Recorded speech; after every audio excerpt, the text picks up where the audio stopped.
Hello, hello, hello. I'm so excited that you are here today. We've got so much good stuff to talk about. We are going to be diving deep into one of my favorite topics, client connection. Okay, have you ever felt a disconnect between your architectural vision and what the client really wanted? It happens. Or have you ever heard whispers of some trouble in paradise on the project only to discover that you are part of the equation? Yeah, it happens there too.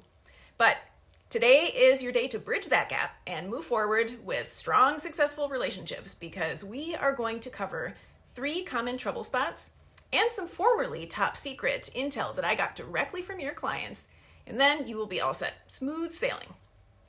If anybody doesn't know me, I'm Barb from Savvyhound Marketing for Architects, also known as your secret weapon in making architectural marketing both effective and enjoyable. And yes, it can be both. It does not have to suck.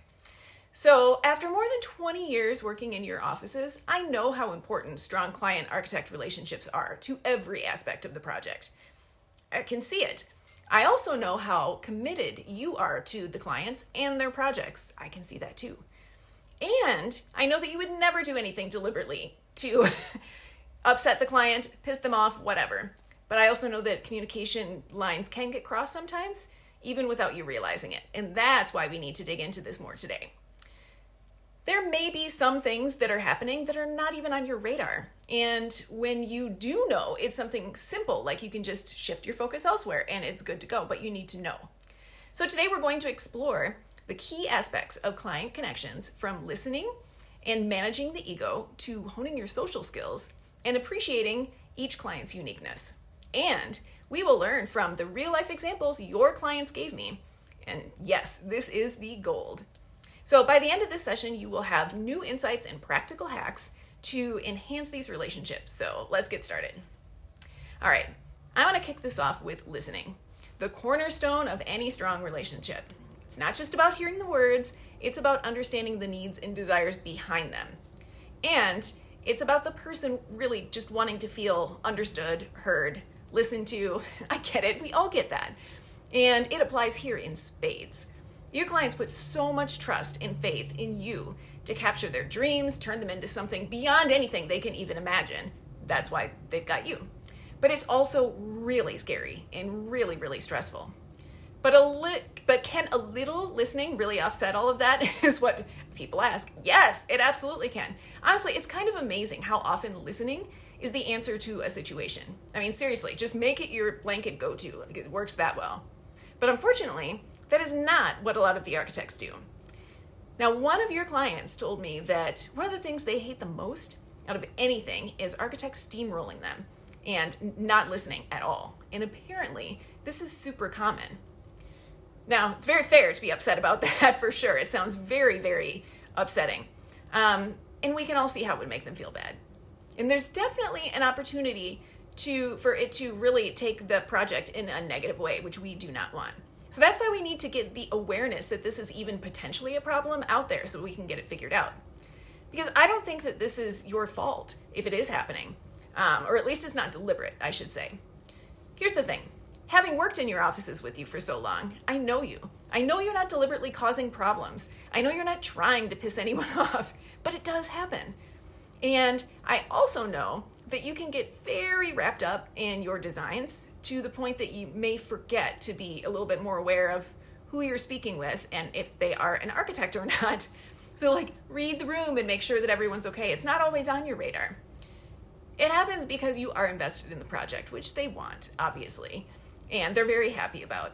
But just being so into your work that you're not paying attention can be a little problematic. But accidental or not, I mean, the end result is the same, and it is not a relationship builder, I'll say. So, consider this the official heads up that there are a couple things that you just want to kind of look out for. Keep them on your radar. And once you have this awareness, it's really the first step in the micro changes that can help at all. Because what we're talking about here is small shifts that you don't have to change everything about or your approach. I'm not even asking you to change anything like that. Just look up once in a while from the designs, and if it's a non-architect in front of you, tune in a little bit more. All of this is going for easy and effective here. Not huge, not hard. So just show clients that they have been heard and that you value them as team members. That's another big one. But what does that mean? Well, first of all, you have a chance right now to correct this if any of this applies to you. It's not a problem if it does. We got this. And if it doesn't apply to you, as far as you know anyway, up your game and do all this anyway. Because that same client told me how big of a problem this actually is, and it's huge. So anyone who's doing anything at all basically seems amazing in comparison. But the people who are doing it well, beyond bonus points here, quote, "Those are the people clients want to work with," said your client. Did you get that? Those are the people clients want to work with. Direct quote. Now, I'm telling you this because I want you to be one of those people. This is the stuff that gets you to skip the line and gets considered like seriously right away. Get yourself on the good side of this gossip list. You want to be there. Next up, let's address the elephant in the room, the ego. Now, we've all heard Philip Johnson's quote, right? If architects weren't arrogant, they wouldn't be architects. I don't know a modest, good architect. Fair, Philip Johnson, I guess. Fair. But I'm here to tell you that your clients, they do not universally accept that or accept a blanket agreement that one cannot be an architect without an ego. And they would really appreciate an alternative. So, yeah, if you were wondering, the ego did come up in conversation a couple times, actually. But there was one take on it that I think you will really like. I found it particularly interesting. So one client told me that she wishes that she could say to you, "We already know that you're smart. That's why we hired you. So please stop trying to impress us." Put that last part in all caps. Did you get that though? They already know that you're smart. That's awesome. That's amazing. So permission to tone the rest of it down a little bit. And also, consider me carrying her voice and her message to you. She was emphatic. Like, this is a really big deal to her, and she can't tell you right now, so I'm doing it for her. And as far as the ego goes, like, you can have an ego. You are incredibly talented. There's nothing wrong with an ego. Your pride in your work is amazing and well-deserved. But when it overshadows your client's needs, that's when you can get into some trouble. But the good news is the answer to this is very easy. Before you start talking or even enter a room, just pause. Pause and take a second to evaluate.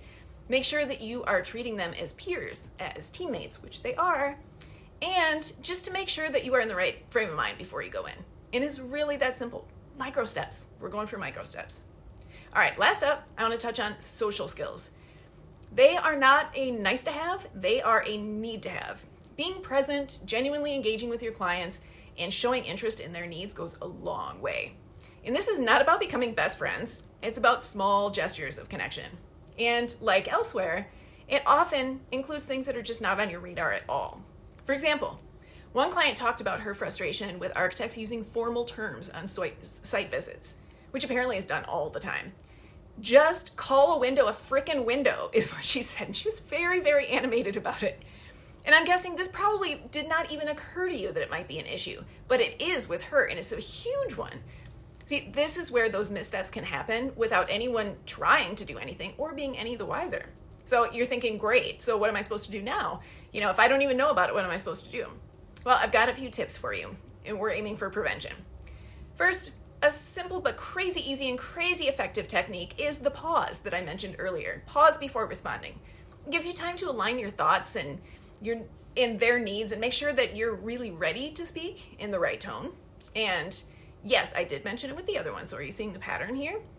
So, second, be prepared to step away from the architecture speak. They're not architects. They don't want to do it. And one client told me they do not only want to talk about the project when you're meeting about the project. They want an architect who can carry on a, quote, normal conversation. So if anyone is panicking right now because this is your least favorite scenario in the history of the world, no worries, I've got you. Stick with me. Now the third tip, best kept secret to keeping communication efforts easier, people love to talk about themselves. Love it a lot. Use this to your advantage. So if you're in a situation where you need to, ask open-ended questions about something they are interested in, and then just sit back and relax. They will take care of it. Totally takes the pressure off of you and allows for more natural rapport building. All right, covered quite a bit here, pretty fast, so let's recap. We've covered listening, ego management, and social skills, all essential components of successful client relationships. And did you notice the common thread throughout? You've heard them all before, and for the best clients' connections, make it about them. Pause before you speak. Listen and meet them where they are. That's really all it is. And you do this anyway. It helps them feel heard and understood. They all work together. It's a fantastic, low stress way to do it, way better than the alternative. And remember, being an architect and a great human are not mutually exclusive. They actually work together really well. And get you tons of bonus points with clients, like tons.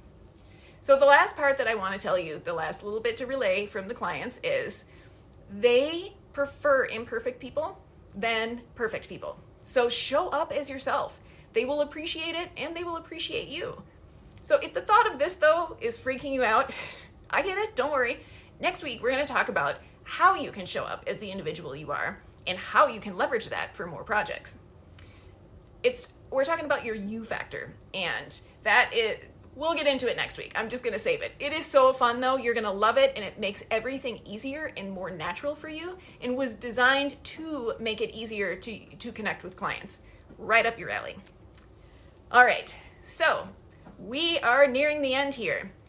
This can and should be a very natural thing for you, and I want it to be. We're just going to make these micro moves and grab onto the process. What is the word I'm thinking of? Progress. We're going to grab these micro moves and just take the progress that we get and take it from there. It's terrible. Okay, so now that we're closing down, I'd love to know what you think. Was this helpful? Was I missing anything?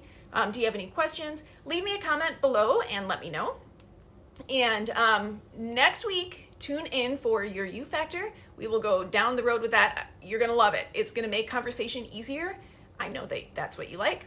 So in the meantime, look at your recent client connections and see if there's any room for improvement. And if there is, then pause.